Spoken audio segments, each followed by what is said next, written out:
सर्वप्रथम अंतरराष्ट्रीय योग दिवस रे आज केउंझर जिले रे योग कार्यक्रम रे योग देवाई जो सौभाग्य मु पाई तापाई मु अति गर्वित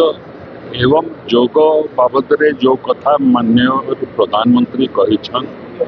कि योग द्वारा समस्त को स्वास्थ्य भल रहिबो समस्ते प्रतिदिन योग करिवार आवश्यकता अछि एवं शेष को आमे शपथ भी नेलु आम समस्त को जीवन रे सबुदिन योग करिवा पई जा द्वारा खाली स्वास्थ्य नहीं आम मन भी सुस्थ रहिबो एवं कार्य करिवार रे आमे समस्ते सक्षम हेबा। सर आउ गोटे कथा बड़ कथा ना गत अल्निनो आछी